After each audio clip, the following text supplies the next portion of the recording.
When Rowan asked what would happen if his brother leveled up further, Ryu-min pretended to be clueless, brushing it off as if he was still far from that stage. In reality, he was deliberately withholding information, unwilling to reveal the truth due to the traumatic experiences of his past life. During his 11th regression, Ryu-min had confessed to Rowan that he was a regressor, but that revelation had put his younger brother in grave danger. Rowan was kidnapped by other players who sought to use him as leverage against Ryu-min. Though Ryu-min had managed to save him at that time, he vowed never to let Rowan endure such trauma again. As Rowan studied his brother, he realized that he needed to be better prepared to protect him from other players. To lighten the mood, he suggested they grab breakfast at the convenience store. Ryu-min agreed, and they made their way to the QS24 store. While Rowan headed toward the cup noodles, Ryu-min went to the ATM to withdraw some cash. As he punched in the numbers, he saw his savings amounting to 133.21. He withdrew 100,001, equivalent to about $100. Rowan was surprised by the amount his brother withdrew, knowing the struggles they had faced together. But Ryu-min reassured him that the money was for a future purpose. He then asked Rowan what he wanted to eat. Rowan hesitated, mindful of their limited budget, but Ryu-min encouraged him to enjoy as much food as he liked. Rowan, who had only eaten a cup of noodles the night before, finally decided on pork belly with chili, something he had been craving for a while. Ryu-min smiled, suggesting they treat themselves to Hanwoo beef someday. Rowan, feeling uneasy about the idea, insisted that the pork belly was more than enough for him. Meanwhile, Ryu-min was already envisioning a future where they could afford anything they wanted. Soon, they were enjoying their breakfast, with the pork belly looking especially delicious. Rowan's face lit up as he took his first bite, savoring the taste. During their meal, Ryu-min excused himself, saying he had something important to do. Rowan watched him carefully, curious about where his brother was going. Ryu-min returned a short while later, holding a pen and a stack of lottery tickets. Rowan was shocked to see that his brother had spent all their remaining money on 20 lottery tickets, totaling 100,001. As Rowan began to panic, Ryu-min calmly checked the numbers on each ticket, confidently selecting the same ones over and over. He then flashed a grin and revealed that these were the winning numbers, explaining that was why he had taken such a bold step. Rowan was left in disbelief, struggling to comprehend his brother's actions, while Ryu-min remained certain that their gamble would pay off. Later that night, the two brothers returned to their apartment. Ryu-won was glued to his phone, anxiously watching the day's lottery draw. His nerves were getting the best of him. He even started biting his nails, worried they might have just wasted 100,001. As the numbers began to be drawn, Ryu-min lightly teased his younger brother for his behavior, but Ryu-won's focus remained unshaken. The first number announced was 3, followed by 8. When 9 and 38 appeared next, Ryu-won's heart skipped a beat. These were the exact numbers his brother had selected. As the final numbers were revealed, 3, 18, 9, 38, 21, and 1, Ryu-won realized every single one matched. They had won, without even needing the bonus number. Overcome with disbelief, Ryu-won exclaimed in shock, finding it hard to grasp that his brother had been right to purchase those lottery tickets. Tears welled up in his eyes as he began to believe it was all a dream, even asking Ryu-min to pinch him. But Ryu-min just smiled, reassuring him that it was all real. Ryu-won, still in awe, jokingly asked if his brother preferred it to stay a dream. It took several moments for the reality to sink in fully. When it finally did, he jumped up, holding the winning tickets high, and let out a loud shout of joy. His celebration was cut short when Ryu-min urged him to quiet down, concerned that the neighbors might hear. Seeing his brother's excitement brought back memories for Ryu-min. The first time he won the lottery, he had reacted just like Ryu-won, cheering and shouting all night. But after experiencing multiple regressions, it had become a routine event for him. This was all part of a bigger plan. With 11% of the world's population disappearing overnight, global economies had been thrown into chaos. And with the imminent introduction of player-to-player item trading, which would be conducted entirely in cash, Ryu-min knew he needed a substantial amount of money. The next day, after exchanging the tickets, Ryu-won asked his brother how much they would receive. Ryu-min's response was cryptic. His only concern was whether this sum would be enough to shake the world. Later, Ryu-min stood in front of the Nelhia bank building, calm and composed. He had done this many times before. As he approached the teller, he casually mentioned that he was there to collect the first-place prize. The teller congratulated him but grew increasingly curious as he noticed how young Ryu-min appeared, almost like a high school student.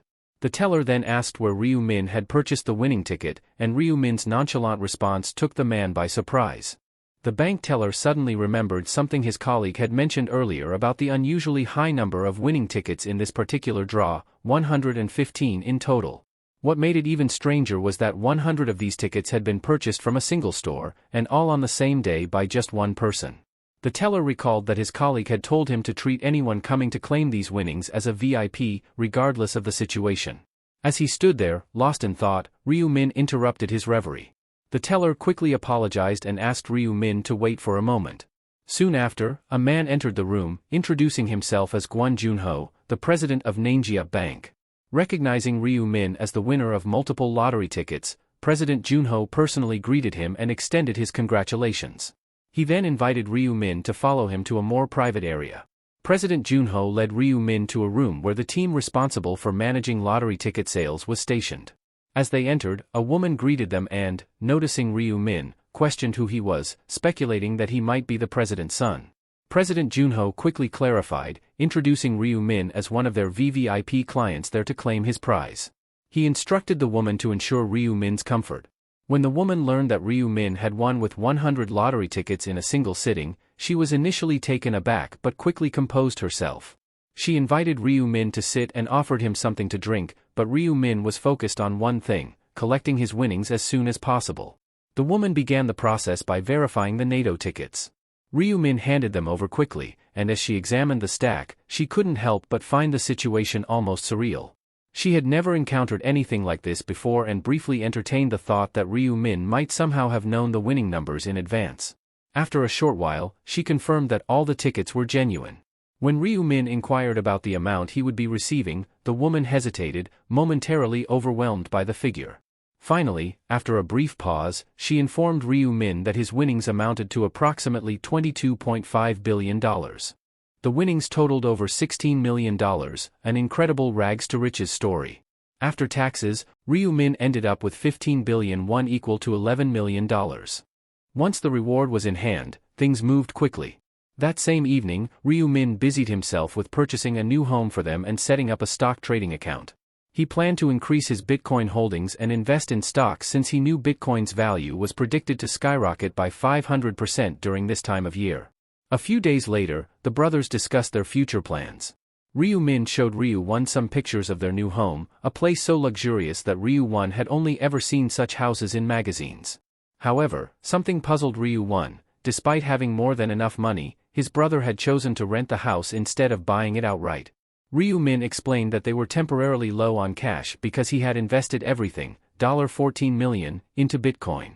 At first, Ryu Won was stunned into silence, unable to comprehend the enormity of the decision.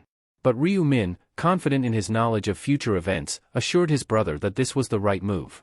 He even had a backup plan in case things went wrong, revealing that he still remembered 4 sets of winning lottery numbers from a dream. If necessary, he could simply buy more tickets. Ryu Won's eyes widened in disbelief. He had only seen people dream about winning numbers on TV and had never taken them seriously. He shook his brother, urging him not to forget those numbers. Given the importance of the situation, Ryu Min reassured him that he wouldn't forget, he had already memorized them after all the times he had been through this. Afterward, Ryu Min told his brother it was time to get ready to move into their new home. Ryu Won, still confused, asked where they were going. With a smile, Ryu Min revealed that they were moving in today. Meanwhile, in a distant, isolated location, a powerful punch struck a wall, shattering the point of impact. The one responsible was a man named Young Min. He grinned with satisfaction, knowing that his decision to allocate all his stat points to strength was paying off. The angel had bestowed upon him the rune of strength, which doubled his strength stat, granting him this immense power. As he observed the deep fissures he had caused in the wall, Young Min felt a surge of pride. He believed that even the best fighters would be envious of such a powerful punch. The thought of testing his newfound strength in a real battle excited him, and he couldn't wait to unleash it. Later that day, a young man, seething with anger, knocked on the door of Ryu Min's old home. He was the same person who had a vendetta against Ryu Min, intending to become a fearsome underworld boss. The silence from within the house only fueled his frustration, especially since none of his calls were answered. He had a hunch that Ryu Min had survived their last encounter, and the memory of being looked down upon by Ryu Min, as if he were nothing more than an insect, filled him with rage. He was determined to finish what he had started and kill Ryu Min. The young man assumed that Ryu Min would be hiding inside the house, but despite his aggressive knocking, there was no response. Suddenly, he paused and devised a plan.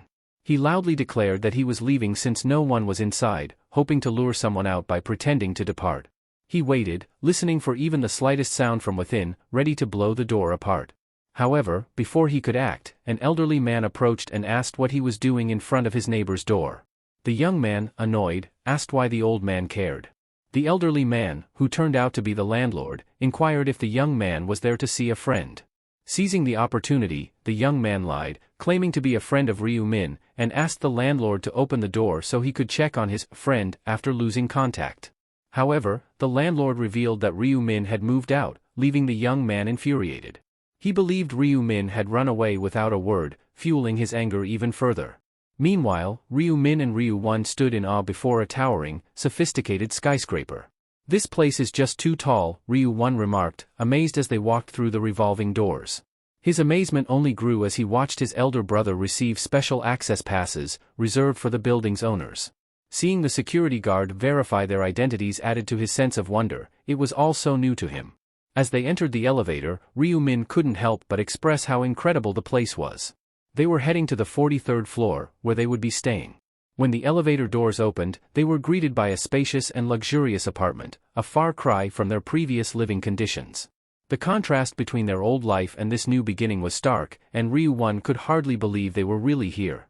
Inside their new apartment, everything was pristine and brand new. Ryu Won marveled at the sheer size of the place, realizing it spanned over 330 square meters. As they explored every corner, Ryu Won couldn't help but comment, "This place might be a bit too large for just the two of us." The terms of the lease were steep, requiring a deposit of 500 million won and a monthly rent of 22 million won, over $16,000. Ryu Won felt a wave of exhaustion wash over him upon hearing the cost, especially when he recalled how they used to worry about paying as little as 5,001 won at a convenience store. He suggested they consider a smaller, more affordable home, but Ryu Min wasn't swayed. He explained that higher expenditure came with enhanced security, and at this stage, safety was paramount. He revealed that on the first of every month, players suffered from a condition akin to narcolepsy, making them extremely vulnerable. Natural disasters would only heighten the risk, and there were even instances of players hiring assassins. Thus, they needed to be in a secure location when the time came. As Ryu Won absorbed this information, Ryu Min turned to his younger brother with a warm smile and asked, "So, do you like the house?" Ryu Won nodded enthusiastically, "Yes, it's amazing." However, despite his words, a shadow of sadness crossed his face. The thought that his brother would soon have to enter the game again, fighting for survival, weighed heavily on his heart. Noticing the change in his brother's demeanor, Ryu Min placed a reassuring hand on his shoulder. "Don't worry about that," he said with a confident grin. "I'm strong. I can handle it." Trying to lighten the mood, Ryu Min suggested, "How about we grab something to eat at that Korean restaurant in the building? I heard it's pretty good." As they were preparing to leave, Ryu Min's phone rang. Glancing at the screen, he saw it was Yongmin calling, but he chose not to answer. Instead, he slipped the phone back into his pocket, focusing on spending the evening with his brother. The next day, Ryu Won came up with an idea to introduce themselves to their new neighbors by handing out rice cakes, a traditional gesture of goodwill. Ryu Min agreed, and the two brothers set out with a box of freshly prepared rice cakes, knocking on doors and offering the sweet treats to their neighbors. As they made their way through the building, they exchanged pleasantries with the residents, who were all pleasantly surprised by the kind gesture. The brothers' warmth and friendliness were met with smiles and thanks from everyone they encountered. Finally, they arrived at the last flat on their list. Unlike the others, this one stood out with its luxurious appearance. Curious about who might live there, Ryu Min and Ryu Won exchanged glances before Ryu Won stepped forward and rang the bell. They waited for a moment, and when the door finally opened, they were greeted by an aura of elegance and refinement. A well-dressed woman stood before them, her posture and demeanor exuding an air of importance. He was momentarily distracted when an incredibly stunning woman appeared before them. Blushing, he couldn't help but think her beauty was angelic. Before he could react further, a bodyguard swiftly blocked their view and began questioning their identities, suspecting they were fans. Ryu Won casually explained that they were Seo Aaron's new neighbors, living one floor below. The bodyguard, noticing the rice cakes in Ryu Won's hands, seemed momentarily confused before realizing that the brothers were trying to introduce themselves. With a cheerful demeanor, Ryu Won offered the rice cakes, but the bodyguard brusquely informed him that Seo Aaron didn't eat such things. Swiping a card to access the elevator, the bodyguard escorted CO Aaron, who cast one last glance at the brothers before stepping into the elevator. After they left, Ryu-min expressed his disapproval of their impolite behavior, but Ryu-won simply stared at the elevator, his thoughts elsewhere. "Don't worry about people like them," Ryu-min said quietly, still watching the closed doors. Ryu-won, coming out of his reverie, gushed about how amazing the experience had been, but it was clear that his brother hadn't grasped what he was talking about. Confused by Ryu-won's reaction, Ryu-min asked what he meant. Placing a hand on his brother's shoulder, Ryu-won clarified, "I was talking about CO Aaron." "Who is CO Aaron?" Ryu-min asked, genuinely puzzled. Meanwhile, in the elevator, CO Aaron was absorbed in the news on her phone. Headlines about several well-known celebrities passing away flashed across the screen, causing her to frown with concern. As she read about actor Gwang Minho taking a leave from his show Criminal Land due to anxiety, her phone buzzed with a text asking if she had seen the story. Opening the message thread, she noticed another text from Gung Se-ho Jin regarding their recently deceased son. With a heavy heart, she replied with a simple, yes. After their conversation, the individual asked if she planned to attend the funeral the next day. She replied that since their sunbae had always taken such good care of them, it was only right for her to be there. Agreeing to join the chatterbox user who had invited her along, she added, "Those sunbaes, far more famous than I ever was, couldn't even make it past the first round." With a sigh, she set down her phone and took a deep breath, recalling how Haroon had saved her life. If not for that, she might have ended up as another tragic headline in the news. As she exhaled, she became aware of how much she had begun to see herself as a celebrity, and the thought of her death making headlines troubled her. Lost in her thoughts, she pondered whether she would have gotten as far as she had without the sponsorships, especially since even her luxurious penthouse had been a gift. Unbeknownst to her, a bodyguard had already been trailing her. The bodyguard approached and asked what was on her mind. Startled by his sudden presence, she quickly responded that it was nothing. He took a seat beside her on the couch, offering to lend an ear if she needed to talk. CO Aaron hesitated but eventually confessed her worries about not making it through the next round and her growing concern about how chaotic the world had become. The bodyguard, in a calm and reassuring tone, told her not to worry because he was there to protect her. "You can trust me with your worries," he advised. Her lips curved into a smile as she assured him that she did trust him. Their eyes locked, and CO Aaron was reminded of the day the company had assigned him as her personal bodyguard. She knew she would have failed in the first round if it hadn't been for him, yet she couldn't help but feel wary, suspecting he was there to monitor her as much as to protect her. Sensing her unease, the bodyguard promised that he would protect her no matter what. His sincerity made her blush slightly, and she thanked him with a smile. Changing the subject, CO Aaron mentioned her downstairs neighbor. She joked about how delicious the rice cakes looked, but the bodyguard, with a stern expression, told her bluntly that eating them would only cause her to gain weight. She laughed, suggesting that he might have offended the neighbors and that they had only been trying to be kind. However, the bodyguard's demeanor turned serious as he assured her that the neighbors weren't simply being nice. He explained that their hospitality had ulterior motives and that if they had accepted the rice cakes, the neighbors would have relentlessly pestered them. Despite his warning, she couldn't help but think back to the neighbors' kind faces and found it hard to believe they were anything but good people. With that, we must conclude for today. If you enjoyed this part and want to see what happens next, please like and subscribe. Thank you.